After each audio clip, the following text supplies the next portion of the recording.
If you've been following my journey, you know that about half a year ago, I started integrating artificial intelligence into my business model. I started consulting, I do a lot of educational workshops on AI, and I've been able to pad my bank account thanks to artificial intelligence.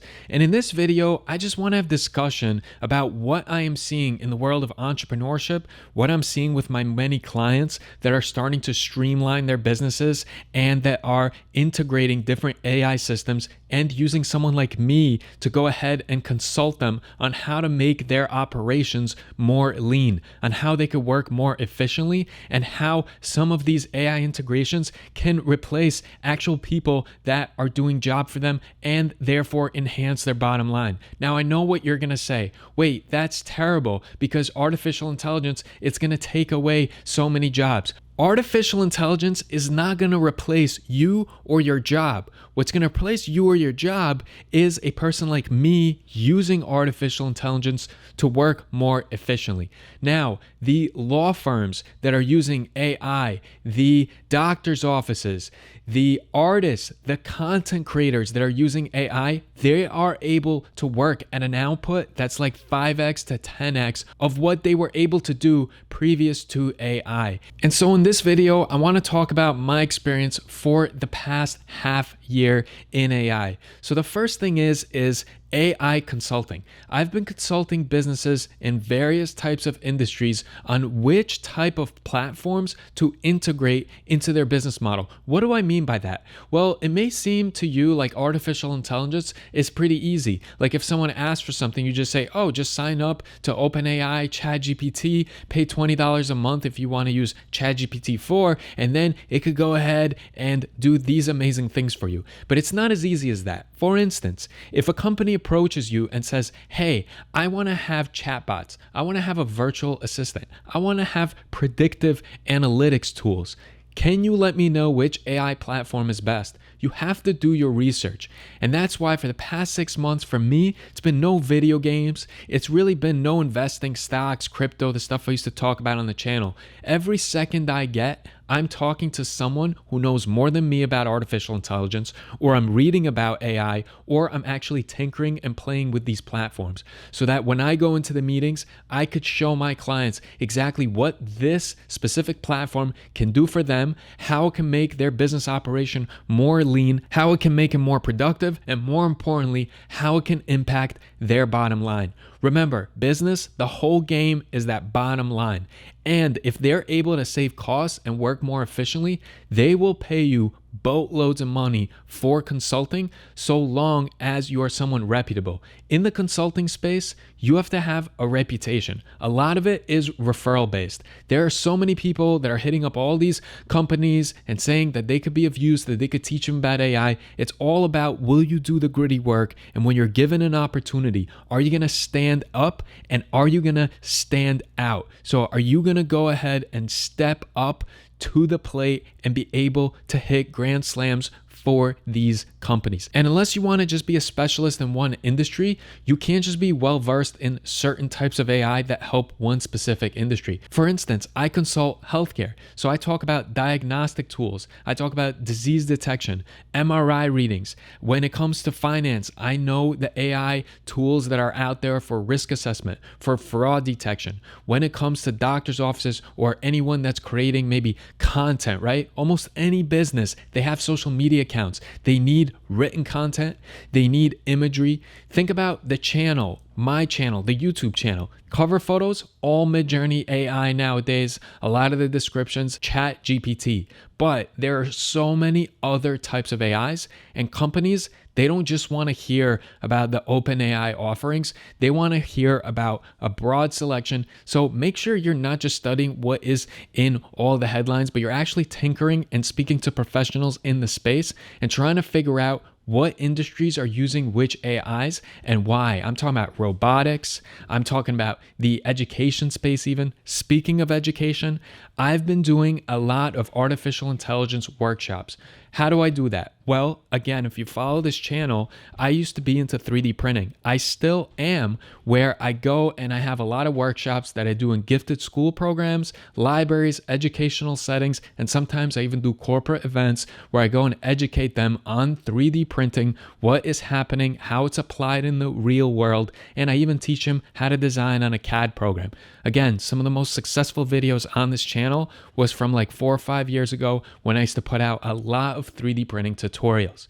So what did I do? I leveraged all of those connections and I said, listen, I am now offering artificial intelligence workshops where I explain to them everything from machine learning. We dive into neural networks. We talk about AGI. We talk about the future, synergy, super intelligence. I go ahead and I show them a plethora of different AI apps that they're not aware of. Stay on top of the game. Stay on top of the new AIs that are coming out. Sure, you have to know the capabilities of ChatGPT, but by now, a lot of people know about those. They don't know a lot about some of the other ones that are on the horizon. And a great thing to do is when you know of certain professionals that have been in an industry that is kind of cutting edge. So if they work for a company that's staying on the ball and is ever evolving and always applying different type of technology into their business model, these people know what their companies are using and which AIs they're using and why they liked certain ones and didn't like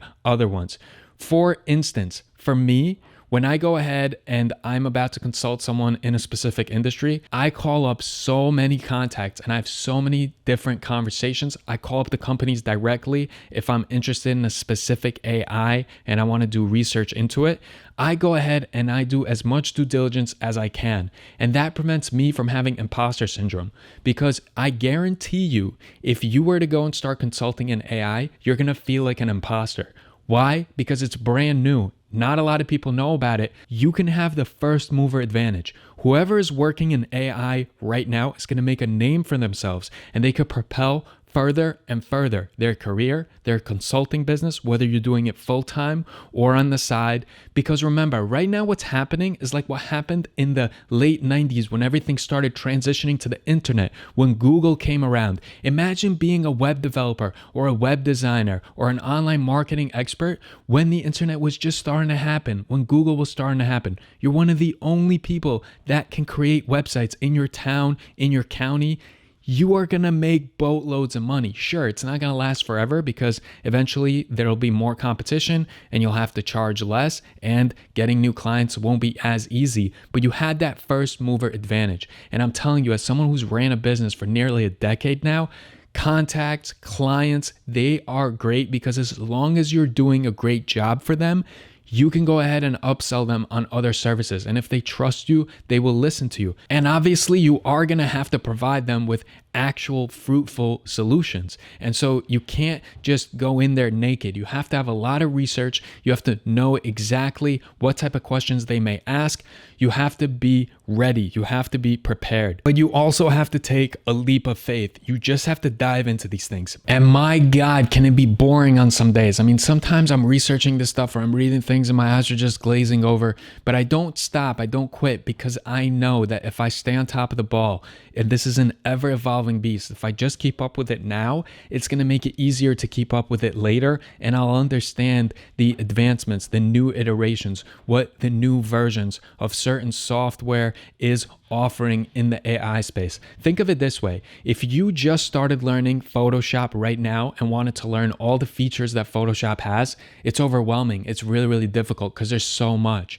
But if you were someone that was designing with Photoshop 15 years ago and you started out when the platform was pretty simple, and then you followed the new iterations, the new upgrades, the new versions, it will be so much easier to master the program and to understand it in and out. And I believe this is what's happening with the artificial intelligence space right now.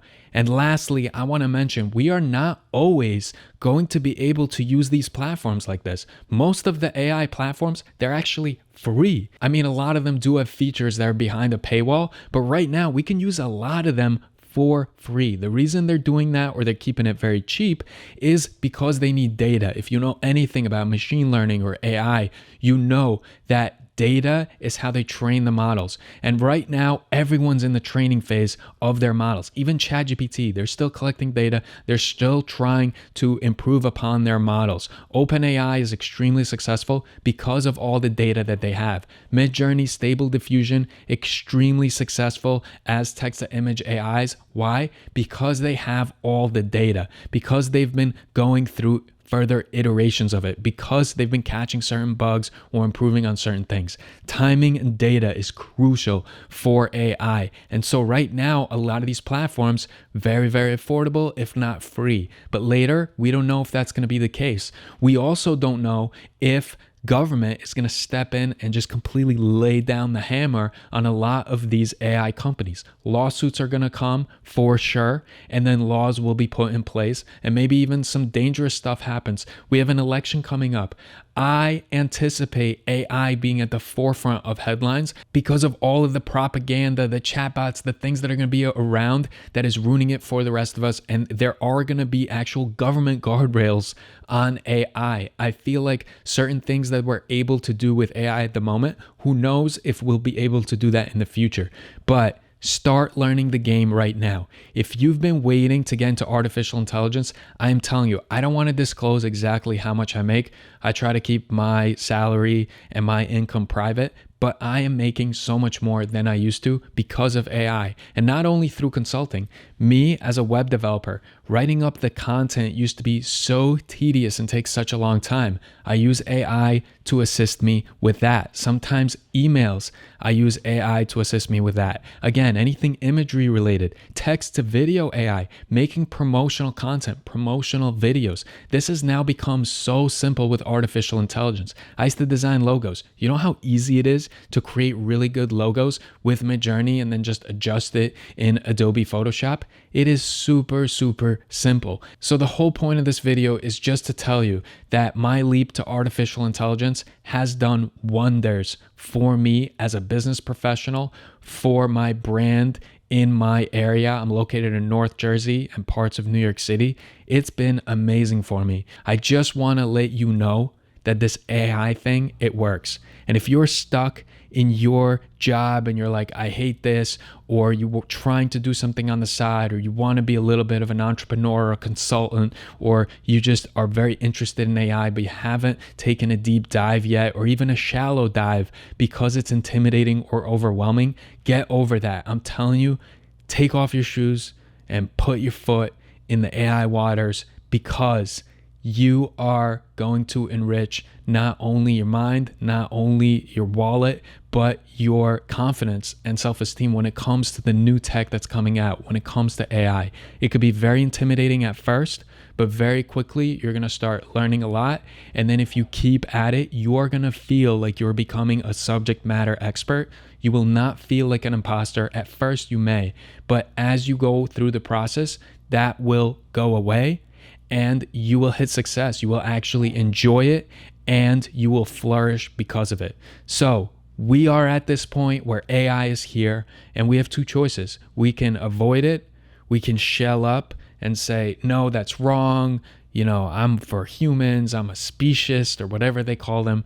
Or you can say, okay, this is the next thing. This is here. This is now.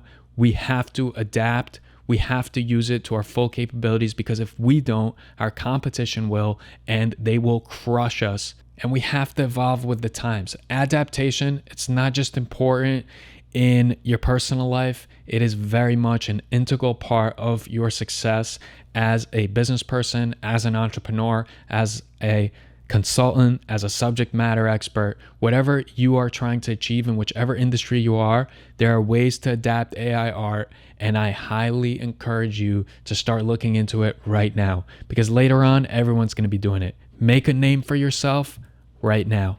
I appreciate you guys for watching this video in its entirety. Definitely expect to see a lot more AI content on this channel. I'm neck deep in it, and I ain't stopping anytime soon. I'll see you all in the next video.